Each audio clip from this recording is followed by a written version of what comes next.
Assalamualaikum warahmatullahi wabarakatuh. Kembali lagi bersama saya, Satria Wisnu Pradana, selaku mahasiswa Teknologi Rekayasa Otomasi Sekolah Vokasi Universitas Diponegoro. Di sini saya akan kembali menjelaskan mengenai materi dari mata kuliah Praktikum Mekatronika. Yang sebelumnya saya sudah membahas materi tentang motor seizing according, dan sekarang saya akan membahas materi tentang feeding system. Di materi feeding system ini kita akan membahas 4 topik utama, yaitu ada step feeder, ada vibration ball feeder, ada vibration linear feeder, dan yang terakhir ada turntable feeder. Kita langsung masuk saja yang pertama. Apa sih step feeder? Jadi step feeder itu merupakan mesin yang digunakan untuk barang-barang yang lebih besar atau kompleks. Step feeder menggunakan langkah-langkah mekanis untuk memindahkan barang-barang dari satu tahap ke tahap berikutnya dalam proses pengumpamaan. Ini ada contoh gambarnya step feeder seperti ini mesinnya. Terus prinsip kerja dari step feeder sendiri yaitu bagian inti yang bekerja dalam step feeder adalah sebuah plat dorong yang dapat bergerak maju dan mundur. Pertama, bagian-bagian yang akan diangkut ditempatkan di dalam tempat penyimpanan. Setelah peralatan dinyalakan, plat dorong mulai bergerak maju dan mundur di bawah pergerakan perangkat daya seperti motor atau silinder, mendorong bagian-bagian ke posisi yang telah ditentukan untuk proses selanjutnya. Terus seperti penanganan atau operasi transportasi, sepanjang proses ini kontrol yang presisi terhadap kecepatan dorongan, posisi dan frekuensi feeding dari plat dorong memungkinkan pengendalian yang akurat terhadap feeding bagian-bagian tersebut. Kita lanjut. Komposisi dari struktur step feeder sendiri, yang pertama itu ada rangka. Rangka merupakan struktur pendukung dasar dari step feeder, digunakan untuk memasang dan memperbaiki komponen lainnya guna memastikan stabilitas dan keandalan peralatan. Terus yang kedua ada perangkat daya. Terdapat dua jenis, yaitu penggerak motor dan penggerak silinder. Yang ketiga ada rakitan plat dorong. Rakitan plat dorong adalah bagian yang langsung bersentuhan dengan bagian yang akan dikirimkan dan berfungsi untuk mendorongnya ke depan. Bisa ke depan, bisa ke belakang. Bentuk, ukuran, dan bahan plat dorong disesuaikan dengan berbagai bagian dan skenario aplikasi. Terus yang selanjutnya ada tempat penyimpanan atau bin. Biasanya digunakan untuk menyimpan bagian yang akan di-feeding. Yang kelima ada conveyor linear. Ya, terdapat 3 jenis conveyor linear, yaitu vibration linear feeder, ada belt conveyor, dan chain conveyor. Terus yang keenam ada sistem kontrol. Sistem kontrol terdiri dari controller dan sensor yang berfungsi untuk mengendalikan start, stop, serta kecepatan motor dan aksi silinder. Yang ketujuh adalah komponen pneumatik atau biasanya silinder penggerak dan pemilah yang dikendalikan oleh katup solenoid. Conveyor linear sering menggunakan sistem pneumatik untuk membantu penyelarasan bagian. Terus yang selanjutnya ada struktur skematik step feeder.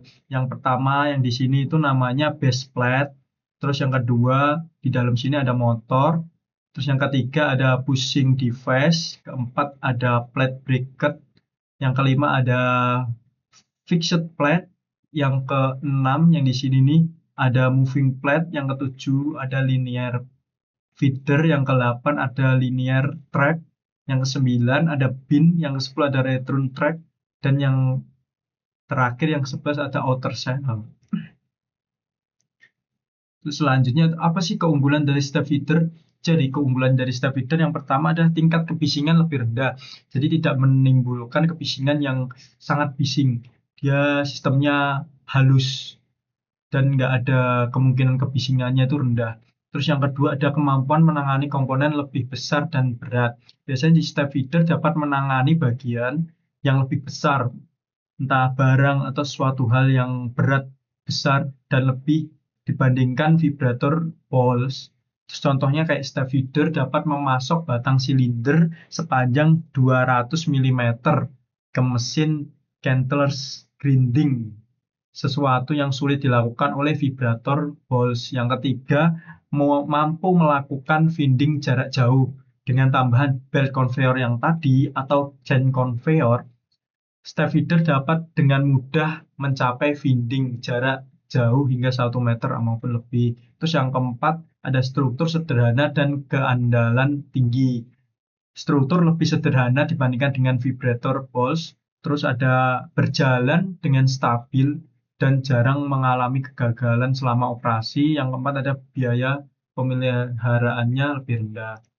Mari kita lanjutkan.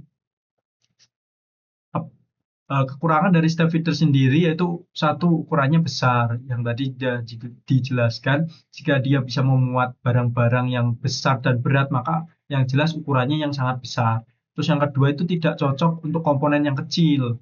Yang direkomendasikan untuk komponen dengan ukuran lebih kecil dari 4 mm itu tidak bisa. Terus yang ketiga, ada keterbatasan dalam sorting yang kompleks. Jadi step feeder cocok untuk tugas orientasi sederhana saja, seperti komponen berbentuk silinder, persegi, atau datar, dan yang lain-lain. Terus tidak ideal untuk komponen dengan bentuk yang kompleks, yang bentuknya aneh-aneh, yang memerlukan banyak penyesuaian orientasi atau pemilahan rumit selama proses winding. Terus bidang aplikasi apa aja sih yang bisa dimasukkan ke step feeder? Pertama itu ada bidang aplikasi di permesinan atau matching. Terus yang kedua ada lini produksi otomatis. Yang ketiga itu ada pergudangan dan logistik. Biasanya di tiga ini tuh menggunakan step feeder karena mereka membutuhkan suatu perangkat atau alat yang besar yang bisa memuat komponen-komponen yang besar dan berat. Terus yang selanjutnya itu ada vibration ball feeder. Apa sih vibration ball feeder? Vibration ball feeder adalah perangkat inovatif yang banyak digunakan dalam industri manufaktur untuk menyortir dan mengorientasikan komponen sebelum dirakit atau dikemas. Prinsip operasinya tidak terlalu rumit, seperti efisiennya memberikan dampak besar pada berbagai proses industri.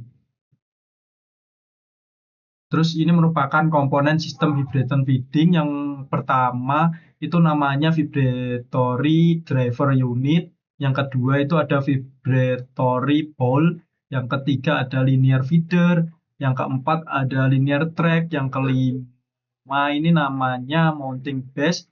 Keenam controller. Di sini controller. Yang ketujuh hopper. Yang kedelapan itu sensor. Terus yang kesembilan itu electromagnetic.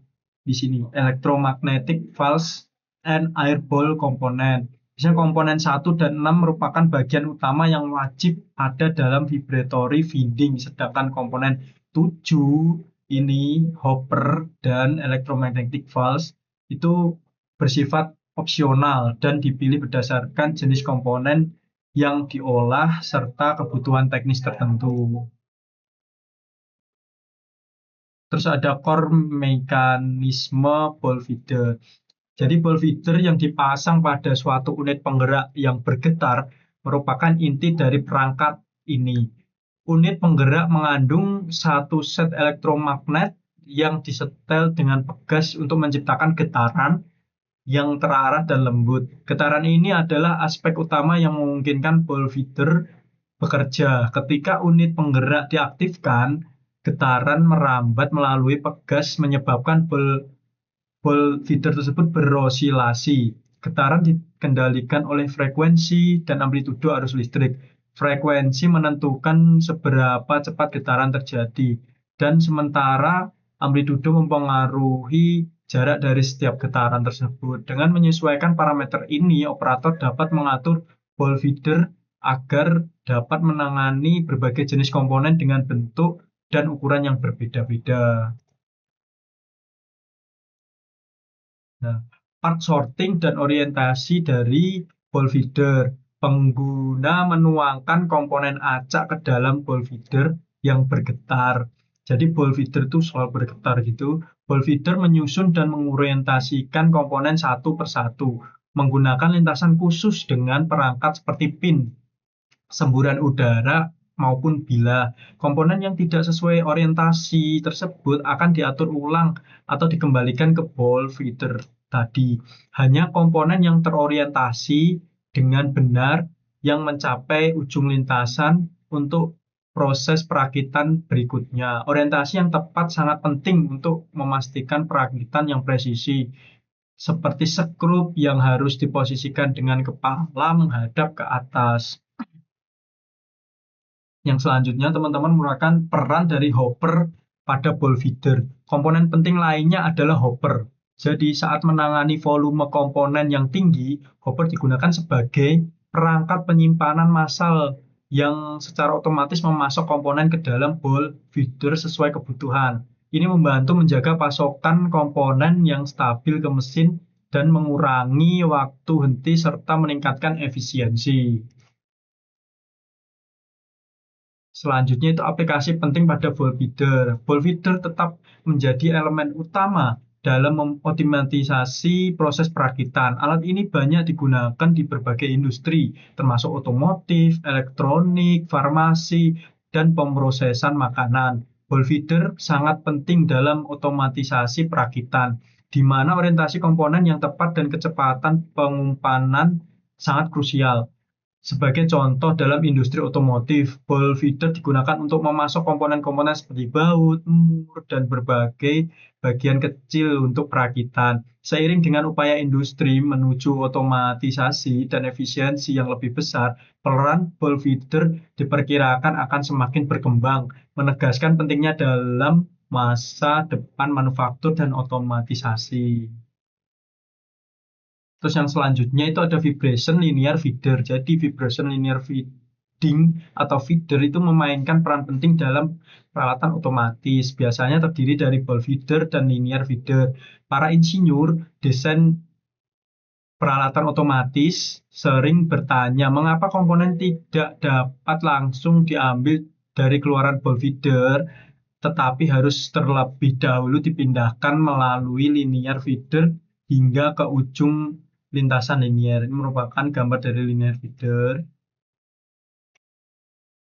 Terus yang selanjutnya itu fungsi utama dari linear feeder. Yang pertama itu adalah transmisi jarak jauh. Terus yang kedua ada fungsi buffering pada lintasan linear. Yang ketiga itu merupakan fungsi penghentian yang dikendalikan oleh sensor.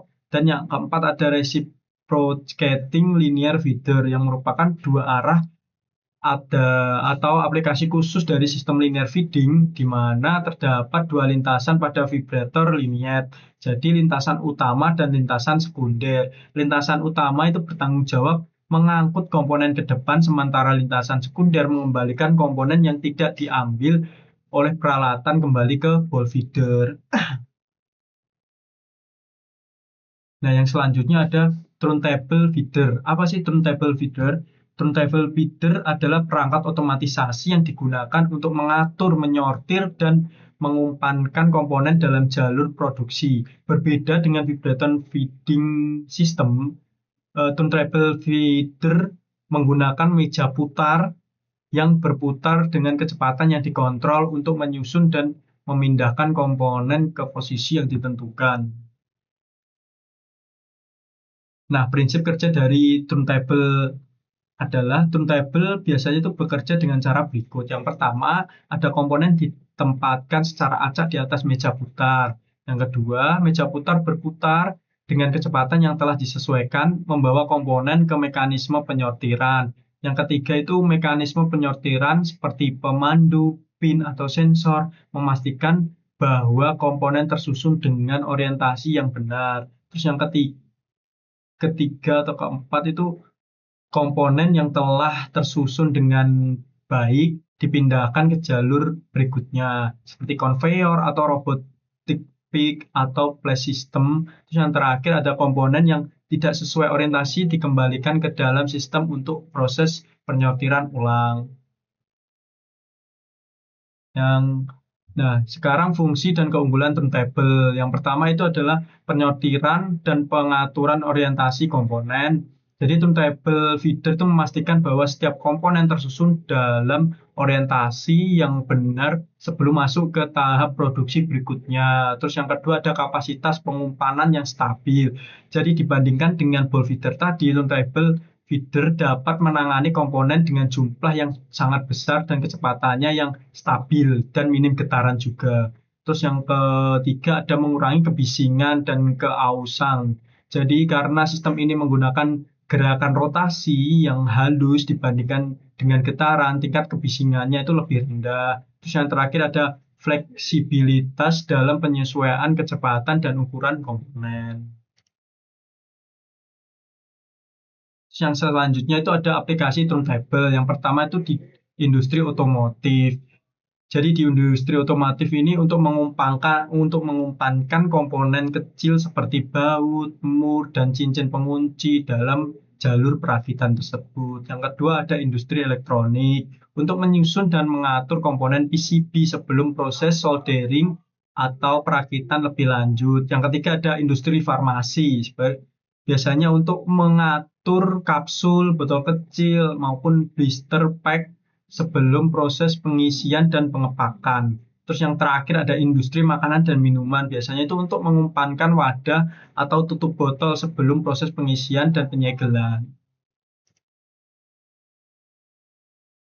Nah, jadi itulah teman-teman materi yang bisa saya sampaikan mengenai feeding system yang tadi ada 4 topik utama.